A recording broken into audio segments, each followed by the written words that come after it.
নমস্কার বন্ধুরা, আমি অমিত আর আপনারা দেখছেন অমিতস রিডিং রুম। প্রথমেই আপনাদের সকলের কাছ থেকে আমি ক্ষমা চেয়ে নিচ্ছি, কারণ গত কয়েকদিন ধরে আমি নিয়মিত ভিডিও পোস্ট করতে পারছি না, কয়েকটি সমস্যা থাকার কারণ। তো প্রথমেই ক্ষমা চেয়ে নিচ্ছি। আর আজকে আমি একটা নতুন ভালো খবর নিয়ে এসেছি ওয়েস্ট বেঙ্গল প্রাইমারি টেট সংক্রান্ত। ভিডিওটি শেষ পর্যন্ত দেখবে, যদি ভালো লাগে অবশ্যই লাইক করবেন, আর যদি ভালো না লাগে ডিসলাইক করতে পারেন।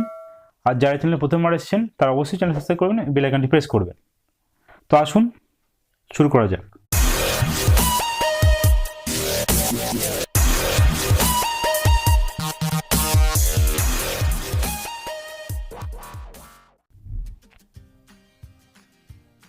আমি যে খবরটা আজকে বলতে চলেছি, হয়তো আপনার খবরটা অনেকে শুনেছেন, তবু যারা জানে না তাদেরকে বলে রাখি।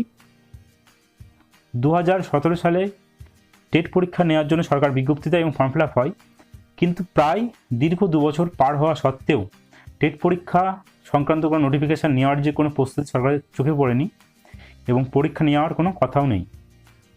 তো বাধ্য হয়ে যারা যারা টেট প্রস্তুতি নিচ্ছেন এবং যারা যারা এই বিজ্ঞপ্তি উপযুক্ত ছিলেন তারা কেস করতে চলেছে এবং কেস করেছেনও।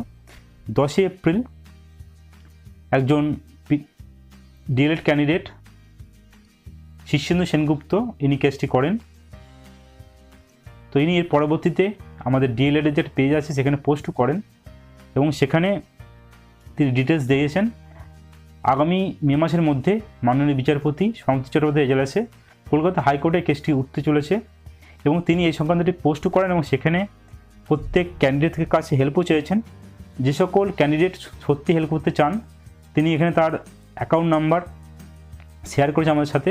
যদি হেল্প করতে চান আপনি হেল্প করতে পারেন এবং আশা করা যায় এই যে কেস করেছে কেসের মাধ্যমে খুব তাড়াতাড়ি পরীক্ষা নেবে সরকার। আশা করা যাচ্ছে ভোটের পর পরীক্ষা হবে। তো ছোট্ট একটা ইনফরমেশান ছিল, যারা যারা এই ইনফরমেশান উপকৃত হবেন বা প্রাইমারি পরীক্ষা দিচ্ছেন তারা অবশ্যই ভিডিও লাইক করবেন। আর ভিডিও দেওয়ার জন্য অসংখ্য ধন্যবাদ। আপনার দিন শুভ।